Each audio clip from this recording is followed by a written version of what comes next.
Boa noite, pessoal. Boa noite a todos que estão aí assistindo o nosso podcast do professor. Hoje, em um cenário aqui totalmente diferente, estamos em viagem, mas jamais deixaríamos de cumprir com o nosso papel de levar as notícias de primeira mão para todos vocês que estão sempre ligados aí no nosso podcast do professor. Hoje, que é a Semana Santa, uma semana muito especial para pessoas de demais religiões, principalmente a religião católica. Hoje nós vamos ter a oportunidade de conversar com um amigo, irmão, e uma pessoa que eu tenho uma grande admiração. Para mim é uma emoção muito grande poder falar aqui ao vivo, né, com meu irmão, reverendo Cláudio Márcio. Hoje nós estaremos aqui falando sobre a Igreja Presbiteriana Unida, que muitas, né, pessoas da nossa região não têm o prazer de conhecer o que é a Igreja Presbiteriana Unida. E vamos falar um pouco sobre essa história, vamos falar um pouco sobre grandes nomes que passaram, né, na Igreja Presbiteriana Unida, aqui pelo Brasil, e por que também não falar sobre esse momento muito especial, que é um momento da Semana Santa, um momento da Páscoa, que traz para nós, cristãos, né, um momento de reflexão. E hoje eu trouxe aqui meu querido amigo e irmão, meu pastor Cacau. Hoje eu trouxe aqui, preparei a mesa aqui para o momento da gente cear junto, né? E aqui está o pão, a uva, o vinho. E aí, o que é que precisa mais, meu pastor? Boa noite, a paz, e estamos aqui para lhe ouvir nesse momento. Boa noite, professor, amigo, Israel, Leal. Que prazer, que alegria participar deste momento aqui com você. E saudar também aqueles que estão assistindo ou que estarão assistindo em um outro momento. Que bom que a gente conseguiu esse momento aqui de bate-papo e de matar a saudade, não é? Verdade. E um momento fundamental para a gente, então, fazer essa conversa. Que bom. Posso lhe chamar de Cacau, não posso? Deve. É porque, assim, essa intimidade realmente com o homem do sagrado, né? Mas, assim, meu reverendo, conte-me um pouco sobre, para todos os nossos ouvintes, todos esses que que vão ouvir como podcast, mas que também estão nos assistindo nesse momento, nesta live aqui pelo Instagram. Me conte um pouco o que é a IPU, como surgiu a IPU aqui no Brasil. Pronto. Somos, né, da Igreja Presbiteriana Unida do Brasil, um dos ramos do presbiterianismo no Brasil.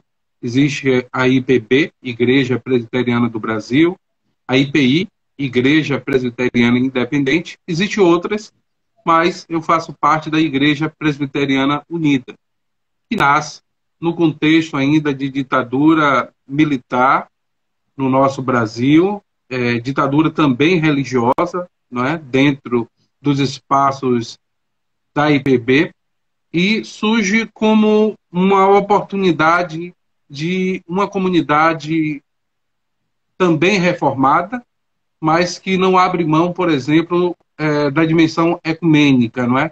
Então, somos do CONIC, que é o Conselho Nacional de Igrejas Cristãs, estamos atrelados ao CLAI, ao CEBIC aqui na Bahia, a SESI, que é a Coordenadoria Ecumênica de Serviço, ligados também à SEDTE, que é a Comissão Ecumênica dos Direitos da Terra. Então, são 3 pontos específicos que fazem a distinção entre nós, da IPU, de outras igrejas presbiterianas aqui no Brasil. A ordenação feminina. Então, a mulher que é vocacionada, que estuda, que se qualifica, ela poderá ser uma diaconisa, uma presbítera, uma pastora, uma reverenda.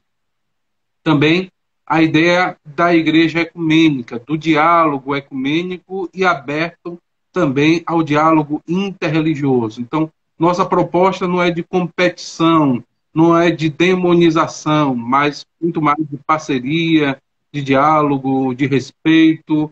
Não estamos aqui para promover ódio, mas sim paz, justiça e dignidade humana. O outro ponto é a ideia de que Pai Nosso e Pão Nosso não se afastam. Então, quanto mais a gente fala de uma espiritualidade, de um processo de entrega ao divino, isso passa necessariamente por relações sociais e nos leva à dimensão do encontro com o outro.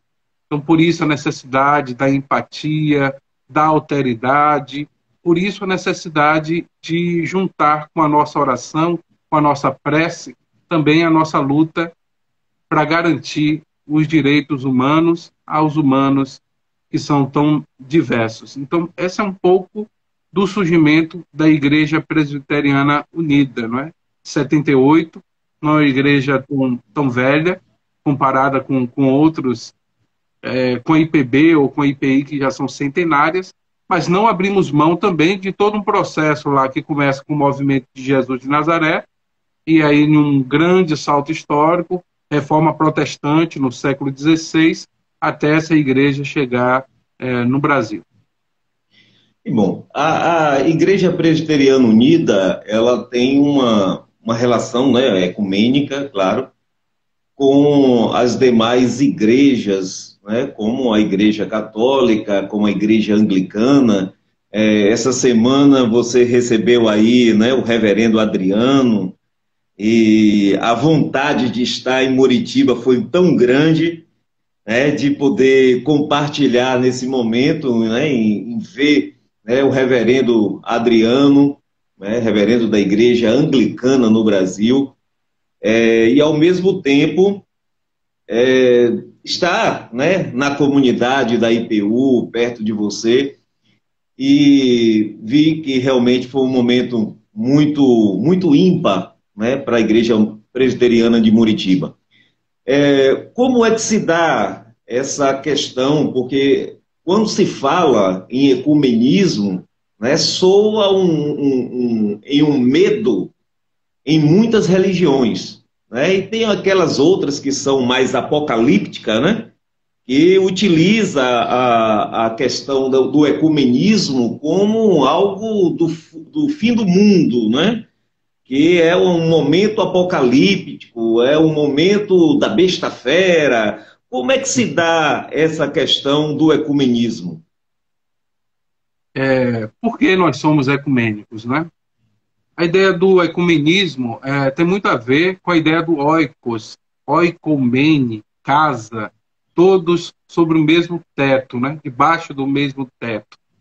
É muito baseado na perspectiva de Jesus de Nazaré, quando diz que todos sejam um.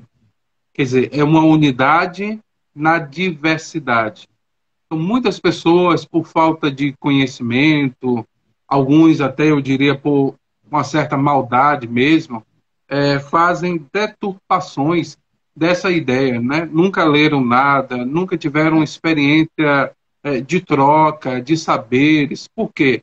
Porque fomos educados, modo de missão que chegou para a gente, de demonização do outro, de eu sou melhor do que o outro, não é? A minha perspectiva, a forma como eu leio a Bíblia é a única ou é a correta. Então, quem interpreta diferente deve ser combatido.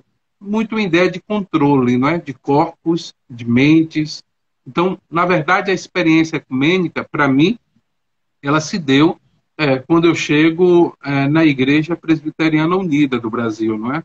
Eu passo a ter contato com muito mais frequência em processos também de parceria com irmãos da Igreja Católica, com irmãos luteranos, com irmãos anglicanos, com irmãos da Aliança de Batista do Brasil. Então, começa-se a perceber outras maneiras de viver a fé cristã em total respeito, não é? Em total harmonia. Claro, às vezes as pessoas têm medo também do ecumenismo, professor Israel.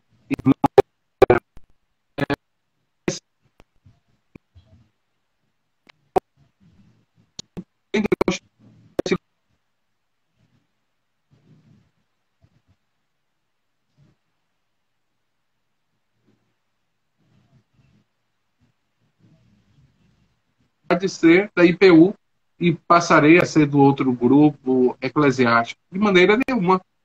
Né? Quanto mais eu me encontro com o outro, mais eu reforço minha identidade reformada, ecumênica, como cristão da IPU.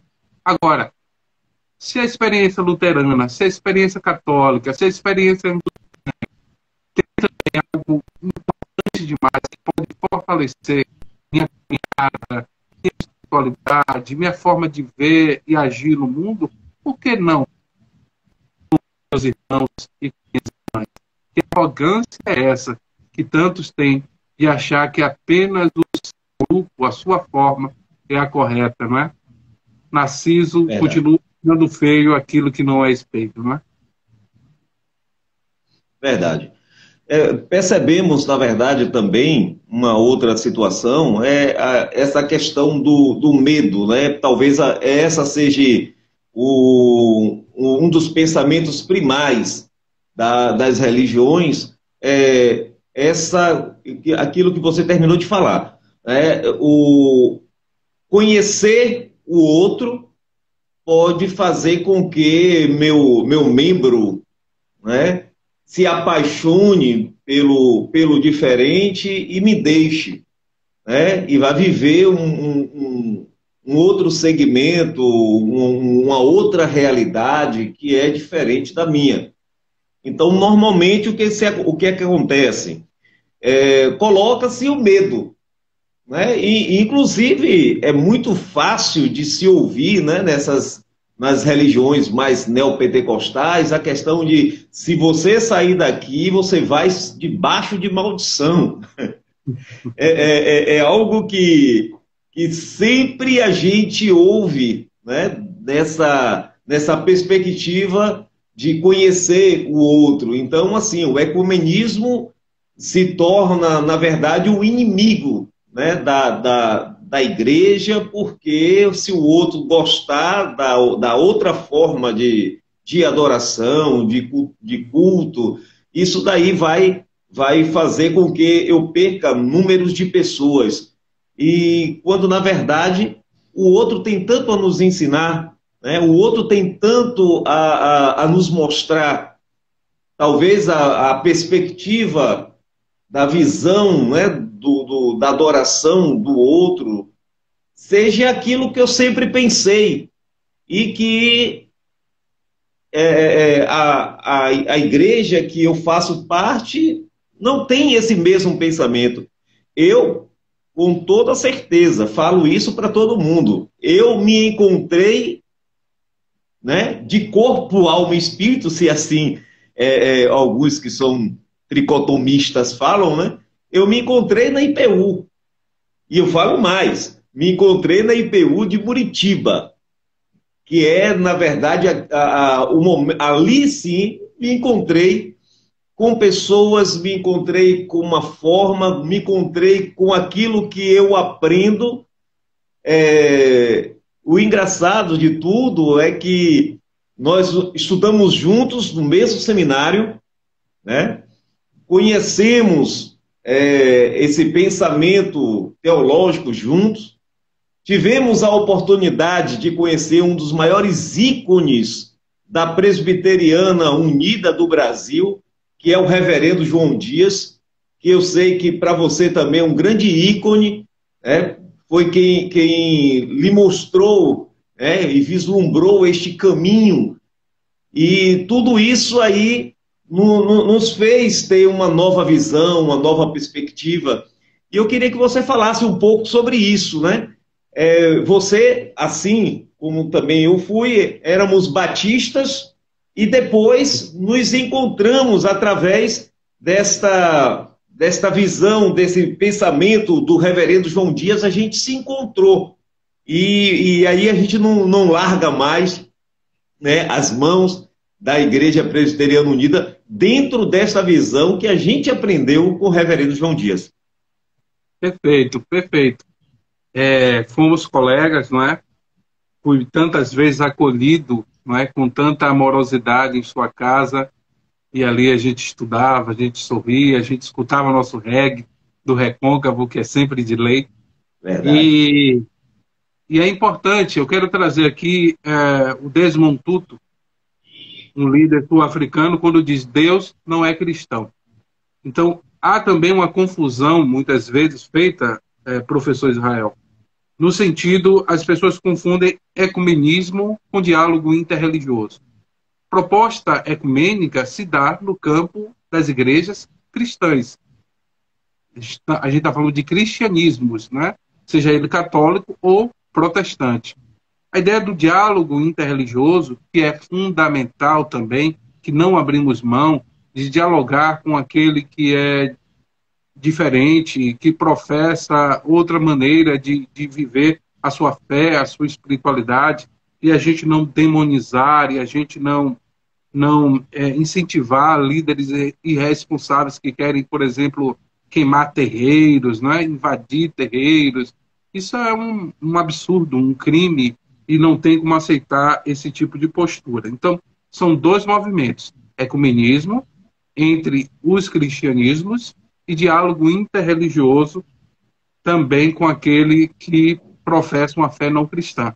E ainda um outro compromisso a gente precisa ter: o direito, né, lutarmos pelo direito à não crença, porque também temos que garantir o lugar dos agnósticos, dos ateus, que também precisam ter o seu direito garantido na laicidade do Estado.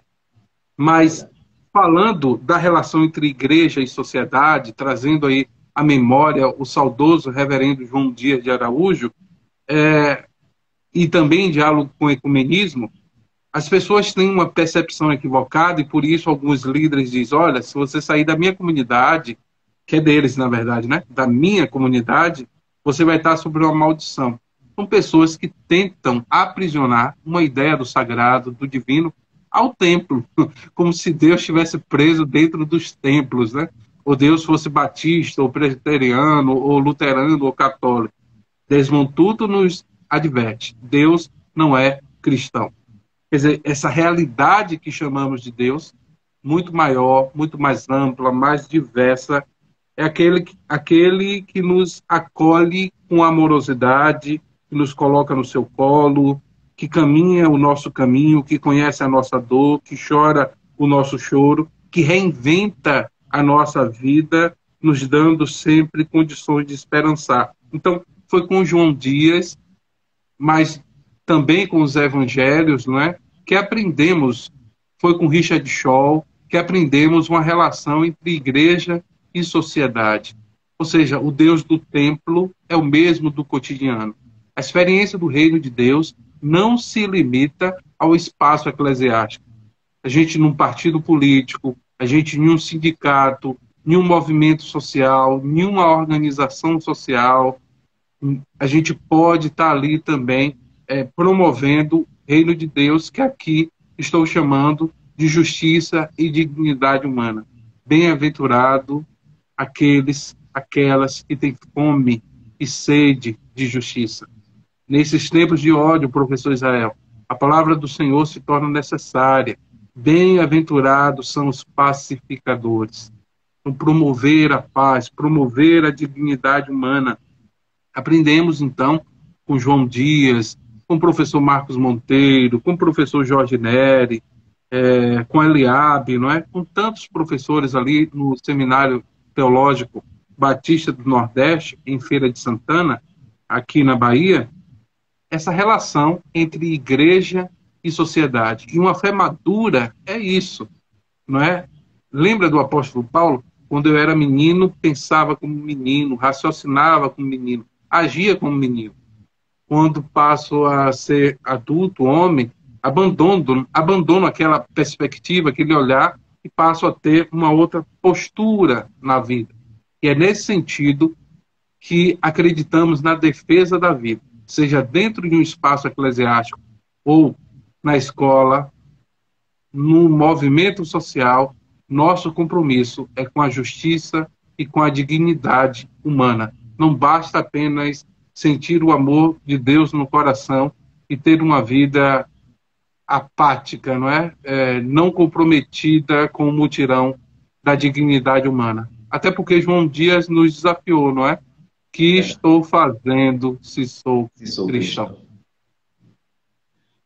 Reverendo, nós estamos vivendo aqui no Brasil um dos momentos mais terríveis da sociedade política, inclusive de envolvimentos de pastores que estão aí fazendo coisas terríveis e utilizando aí o poder do sagrado, utilizando o nome de pastor, utilizando nomes de igrejas, de macro-igrejas aqui no Brasil, e fazendo com que exista uma crise ou então uma vergonha quando se fala de religião, quando se fala de pastores e assim sucessivamente.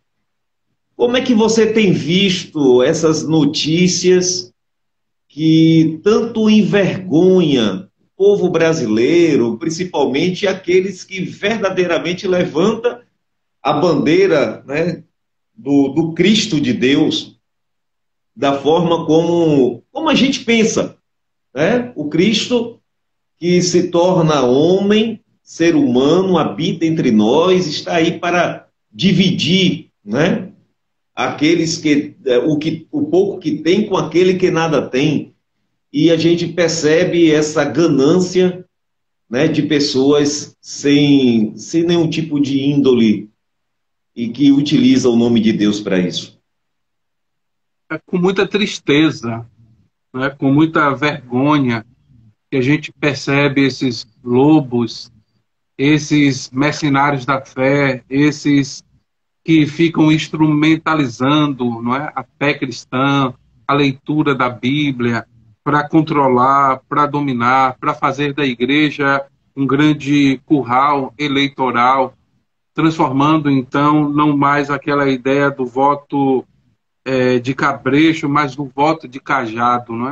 Isso é terrível. Existem outras experiências.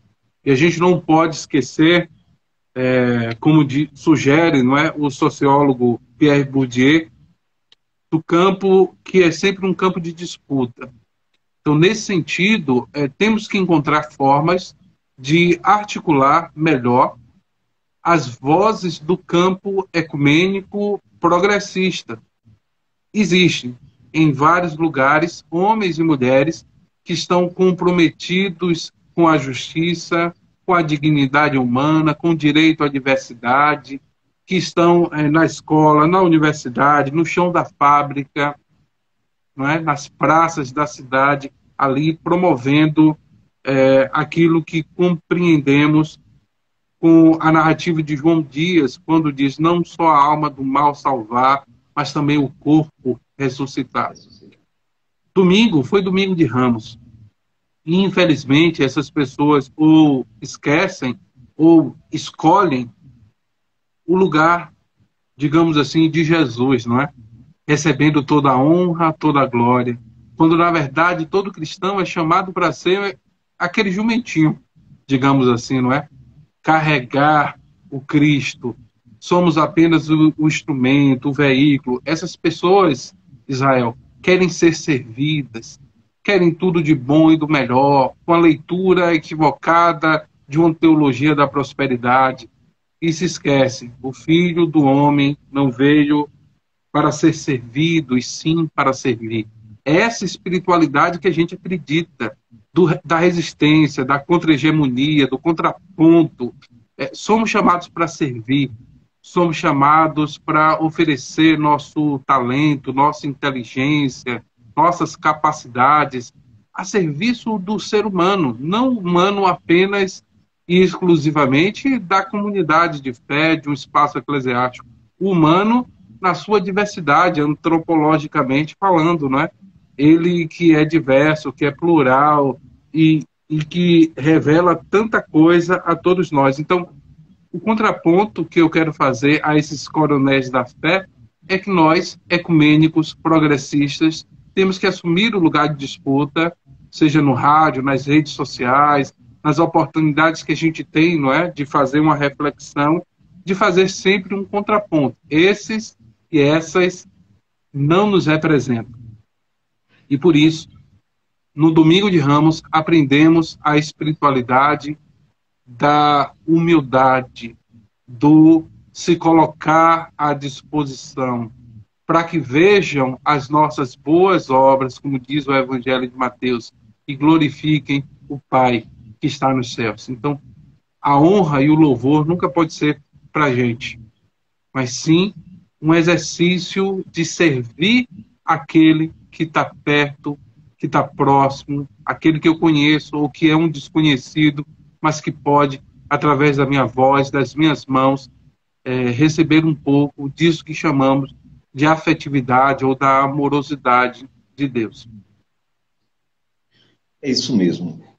Gente, nós estamos aqui batendo um bate-papo com o reverendo Cláudio Márcio, ele reverendo da Igreja Presbiteriana Unida de Muritiba e um amigo nosso que, assim, eu estou muito feliz, né, por estar aqui batendo esse papo com ele e poder, assim, mostrar, né, a nossa população de Gandu, de toda a região, essa pessoa maravilhosa que é o reverendo Cláudio Márcio, o conhecimento, né, social, teológico, político, que esse homem tem e que sempre quando a gente tem esse bate-papo, traz uma alegria, uma felicidade muito grande ao meu coração. Mas agora, Cláudio, eu queria falar um pouco sobre a Páscoa.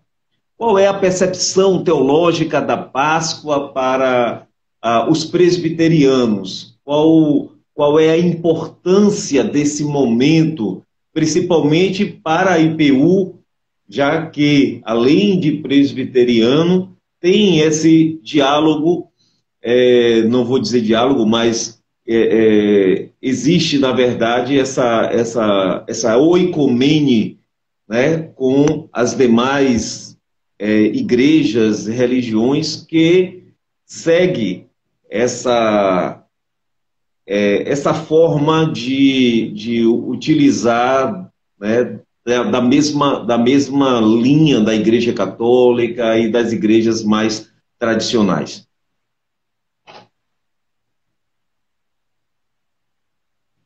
Ok, então, pensando a Páscoa, né? Como cristão, reformado, ecumênico, e a gente sabe também que existem muitos aspectos que são... Então, às vezes as pessoas fazem confusão, né, com igrejas reformadas que, por exemplo, usam as cores litúrgicas, que em sua igreja tem uma cruz, ou tem uma vela, ou que vive o ritual, nessa semana, por exemplo, do lava-pés. Então, às vezes as pessoas se confundem muito, achando que essa é uma prática exclusivamente dos cristãos católicos. Na verdade, é uma prática cristã. E dependendo do contexto geográfico, e já que o Brasil tem várias missões, em alguns locais isso é mais tranquilo e mais forte, em outros locais causa um estranhamento quando uma igreja reformada, não é, protestante, está utilizando alguns desses símbolos que na cabeça de muita gente é algo exclusivamente católico. Mas, no Antigo Testamento, pensamos muito a ideia da Páscoa como a libertação. o Deus que liberta do cativeiro. E aí você gosta, e está lembrado, Nego Vieira. A verdade é que Deus nos tirou desse cativeiro, não é? Então, essa experiência do Deus que nos tira do cativeiro, do Deus que vê o nosso sofrimento e de um Deus que aponta o caminho, que é caminho de libertação e de paz. Ali vai haver o maná, não é? Ali vai existir uma terra prometida, no sentido de não mais correntes, de não mais servidão, mas um povo que é convidado a reinventar a vida em liberdade. No Novo Testamento, essa ideia do Cristo como o Cordeiro de Deus que tira o pecado do mundo.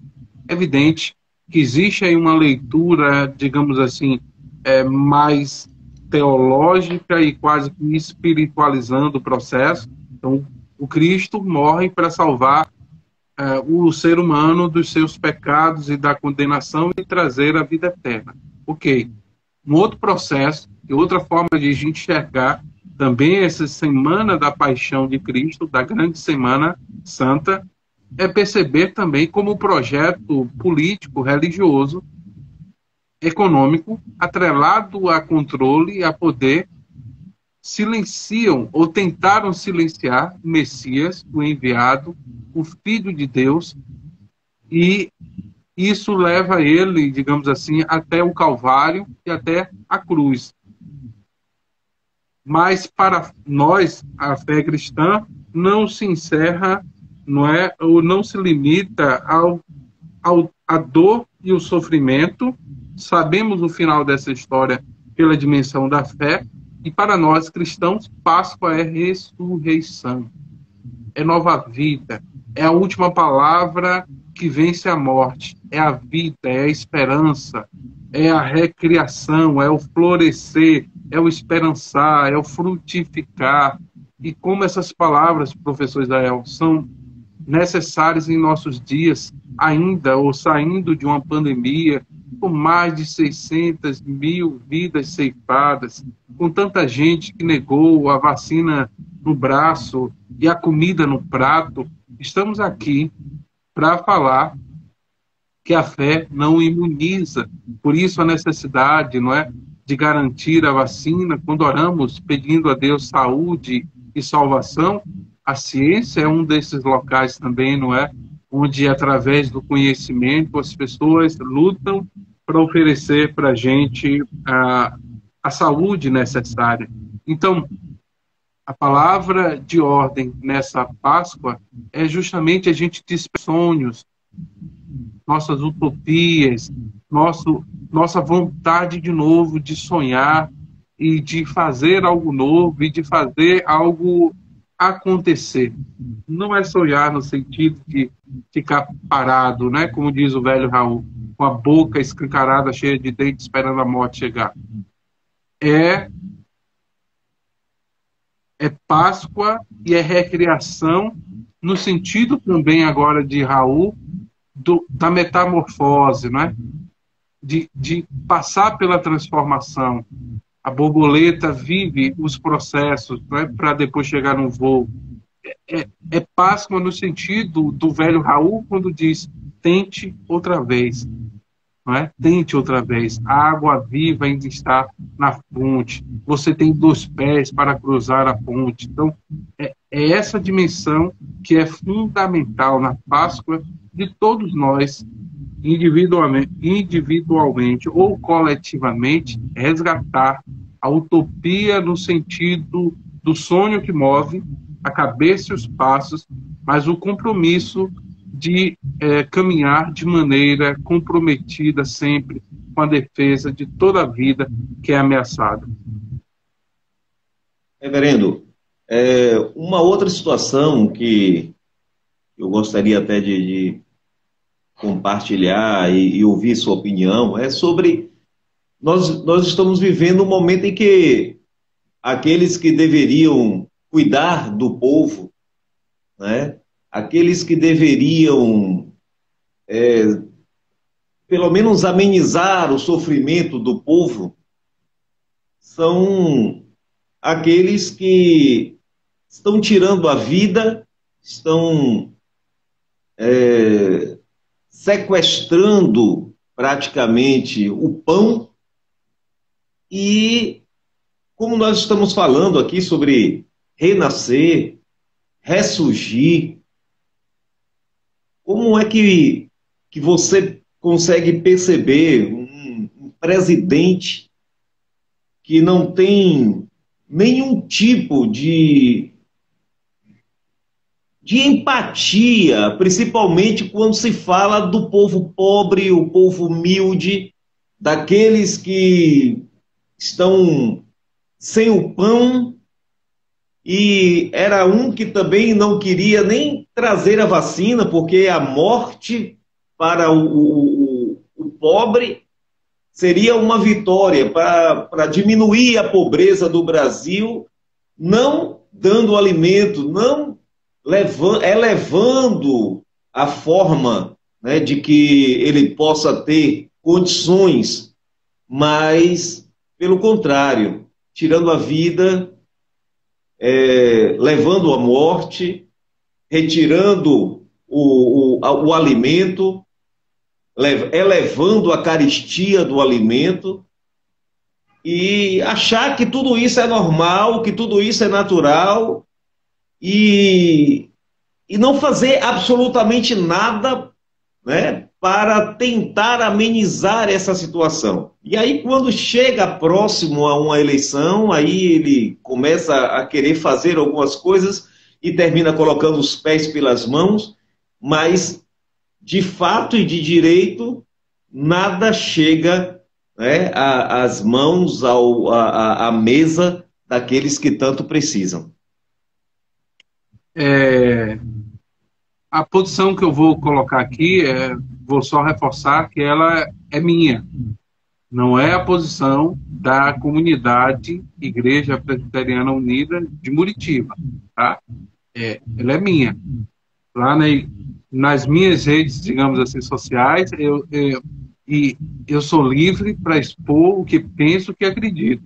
Na minha relação na comunidade de fé e na igreja, eu evito tocar em muitas questões porque as pessoas precisam ter sua liberdade, inclusive para fazer suas escolhas. Claro que o meu exercício é tentar aproximar de uma escolha daquilo que a gente está comprometido. E o que é que a gente está comprometido? Aprendendo com Jesus de Nazaré a olhar para os marginalizados, para os pequeninos, não é? A teologia da libertação e a IPU surge também muito alimentada, não é? Com essa teologia. É um compromisso com o pobre. Mas o pobre tem cor, o pobre tem sexualidade, não é? O pobre tem endereço. Então, é inadmissível aceitarmos com tranquilidade, sem um olhar crítico, um líder de uma nação com posturas e com políticas que fazem a vida e a vida do mais fragilizado sofrer. Com muita tristeza. Mas, assim, eu particularmente vi que alguns foram iludidos, enganados por diversas razões, mas estava nítido quem era ele, não é? As posições dele, extremamente homofóbicas, extremamente machistas, racistas. O cara que compara pessoas de comunidade quilombola e se refere a ele como o cara tinha não sei quantas arrobas, quer dizer, isso é um absurdo. Mas existe possibilidade de voltarmos a sorrir, de voltarmos a esperançar. O voto é muito importante, não é? É uma conquista. Mas as pessoas também esquecem, Israel, que a democracia não é só o voto. A democracia é a gente acompanhar, não é? A gente participar da vida. Então, às vezes eu fico me perguntando, em algumas situações em Muritiba, quando acontece, por exemplo, situações de alguém desistir da vida e cometer um suicídio. A igreja tem culpa? O nosso silêncio, a nossa omissão. Eu não sou psicólogo, não tenho um psicólogo na igreja, então a gente não pode oferecer um serviço. Mas será que a gente não cobrar de uma maneira mais qualificada o que já existe na cidade, mas tentar provocar para que seja qualificado cada vez mais esse serviço, não é? Então, quando a gente fica em silêncio, será que a gente não está errando? Não é? Essa omissão nossa de não cobrar daqueles que podem, que devem fazer. Porque essa história de meio do quem fica em cima do muro, eu não acredito não, viu, Israel? Quem fica em cima do muro já tomou um partido. E, na maioria das vezes, como diz o Desmond Tutu, ficou do lado do opressor. Então, é importante a gente tomar fazer nossa escolha. Eu estudei na UFRB, pude fazer o curso de Ciências Sociais, pude fazer mestrado, e a UFRB é fruto de um processo, de um projeto, por exemplo, de democratização do ensino federal superior. Durante tanto tempo, as pessoas aqui tinham que ir para Salvador, para a UFBA. Então, a gente tem agora uma experiência, não só na UFRB, mas eu estou falando da UFRB, que foi onde eu estudei. E quem conseguiu essa política foi no governo do PT, do Partido dos Trabalhadores. Eu tive colegas na sala, quilombolas, filhos de pescadores, filhos de pedreiros, extremamente inteligentes, que precisavam daquela oportunidade e reinventar a vida, estão trabalhando. Então, se a universidade fez bem para mim, que já, pela cor da minha pele, que carrego tantos privilégios, não é? Por ser homem, por viver uma sexualidade heteronormativa, colocada. Então, veja, quantos privilégios eu já carrego. Como é que eu vou ser contra um projeto de governo que está colocando o filho do pobre dentro da universidade, e essa experiência da universidade tem gerado tanta recriação e tanta potência de vida, como eu vi na vida dos meus colegas. Então, como eu disse,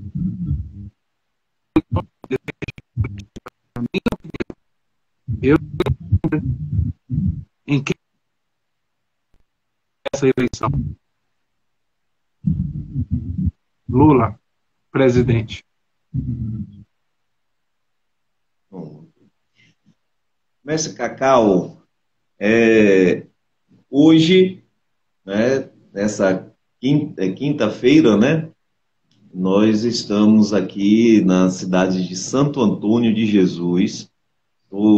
Aqui o cenário não é o do estúdio da gente, mas a gente improvisou aqui, né, uma cruz, improvisou aqui, né, o pão, o vinho, tudo para poder acolher, trazer esse acolhimento, né? E estamos pretendendo, na verdade, no domingo, poder ter esta oportunidade de estarmos lá na IPU, eu e Ana Paula, né? Estamos com essa pretensão de estarmos na IPU no domingo. E, assim, eu muito tempo querendo levar, e ela também querendo estar ali perto, né, lá na IPU, e a gente não teve ainda essa oportunidade, né, mediante a situação de que, né, as igrejas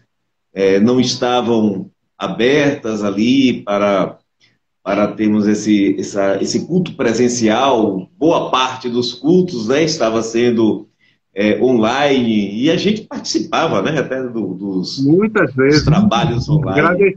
Agradecer o apoio de vocês. E é uma alegria, né? A gente se divertia muito, né? E as pessoas também, até quando a gente fazia os erros, né, de gravação, era uma alegria muito grande, né? Todo mundo assim assistia e comentava até os nossos erros. Mas, enfim, nós teremos essa oportunidade, né, de cultuarmos ali na IPU em Muritiba, rever meus irmãos, rever meu pastor. Será uma alegria acolher vocês, tenha certeza. E voltar, né, com uma espiritualidade mais fortalecida, porque sempre quando eu ouço, né, meu pastor, eu já saio realmente com essa espiritualidade fortalecida, porque são palavras como esta que nós ouvimos hoje nesse podcast, são essas palavras que a população precisa ouvir, são essas palavras que nos elevam, são essas palavras que nos dão, na verdade, um norte para podermos caminhar seguro de que temos alguém, né, para nos guiar, e ouvindo a voz daquele que a gente acredita, né, que pode nos auxiliar, que pode nos ajudar. E isso é muito, muito importante. Então, eu falo de você, Cacau, para todo mundo, né? Todas as pessoas da minha cidade, da região, da minha família. Você é um amigo muito generoso. Não, mas é alegria, na verdade, de saber que existem pessoas como você.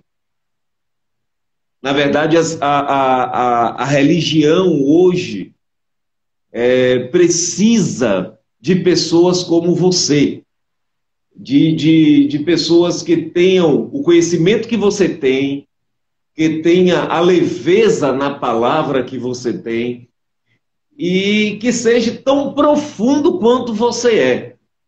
E quando isso, né, está tudo em conjunto, isso nos eleva muito, isso nos fortalece muito na fé, na vida, na caminhada.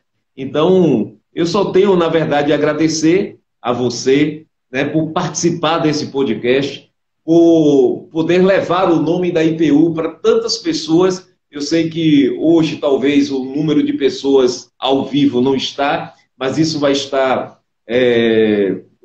postado lá no Instagram. Nós vamos transformar em podcast para colocar nos principais sites, né, de podcast, então, inclusive também no YouTube, para que muitas pessoas possam ter esse conhecimento do que é realmente a IPU e de pessoas como você que realmente traz para a religião uma leveza e não um peso, que traz para a religião uma luz e não uma corrente de trevas. Então, isso daí é que faz total diferença e é por isso que eu escolhi você para que possa ser meu pastor. Eu quero agradecer, não é? O carinho sempre que você tem, você sabe o quanto eu lhe admiro, o quanto lhe respeito enquanto parceiro, enquanto amigo. E que bom que a gente está reaproximando, já que geograficamente a gente está distante, não é? Razoavelmente distante, mas a gente está perto no coração e no cuidado um com o outro. E aí, você com esses elementos aí, do pão, do vinho, da cruz também, me faz lembrar dois aspectos. Primeiro aspecto, na fé cristã, falamos, né, defendemos, né, essa ideia desse sacramento, desse memorial, o pão representando o corpo de Jesus espalhado ali no Calvário, e pelas suas pisaduras nós fomos sarados. E da mesma maneira, não é? Que tristeza, assim como o corpo de Jesus que foi moído por um projeto ali político, religioso e econômico, em que líderes ficaram insatisfeitos com aquele novo rei que entra em Jerusalém no domingo de Ramos, não com um cavalo de guerra e de batalha, mas num jumento simples e ensinando a humildade e fazendo até uma chacota, não é? Uma crítica, digamos assim, àquele modelo de sociedade. E aí a gente lembra, Israel, quantas pessoas sobretudo da periferia, o corpo afro-indígena sendo exterminada, pessoas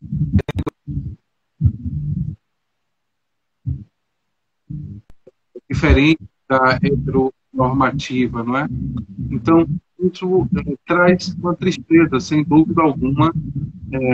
Mulheres que estão sendo espancadas, humilhadas, não é? O número de feminicídio na pandemia aumentou muito. Então, isso é uma tristeza. Um sangue, muito sangue sendo derramado. E como diz Edson Gomes, o campo de batalha cheira a morte. Mas um outro aspecto é essa dimensão da utopia que eu quero chamar a atenção. A última palavra não é a morte. A última palavra é a vida, é a esperança, é a recriação, é a capacidade de ressignificar, é a capacidade de mudar o óculos, mudar a lente, mudar a perspectiva. Então, a despeito de toda dor, de toda morte, de todo sofrimento, fazemos parte daquelas que primeiro eram, daquelas que estão comprometidos com o novo céu e com a nova terra, e movidos pela espiritualidade, pelo amor de Cristo, que faz nova todas as coisas. Então, que como experiência de igreja, tenhamos uma relação com a sociedade muito madura e muito humanizadora. Eu acho que esse é o grande desafio que temos nessa Páscoa.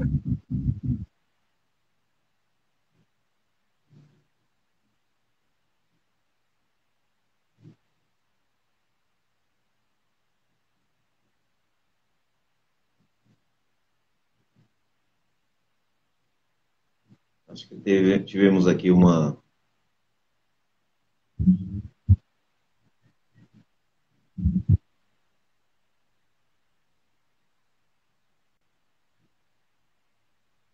internet. Estou lhe ouvindo.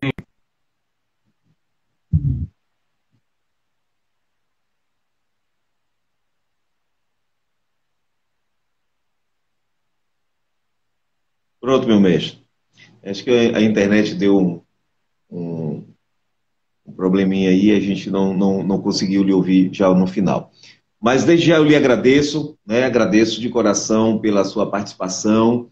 É sempre bom. Vamos ter muitas oportunidades aí para a gente conversar e levar, né, esse pensamento para tantas pessoas que necessitam ouvir. Quero lhe agradecer e até domingo, quando nós estivermos aí para conversarmos aí pessoalmente.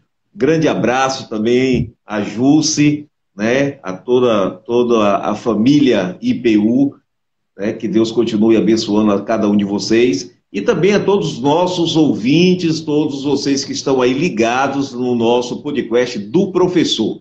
Né, que Deus continue abençoando a todas as pessoas que colaboram aí com a gente. Um grande abraço, que Deus continue abençoando, que essa semana, né, que é a semana de Páscoa, possa ser realmente uma semana de que nós possamos repensar a vida e o reinício de uma vida, ou o início de uma nova vida.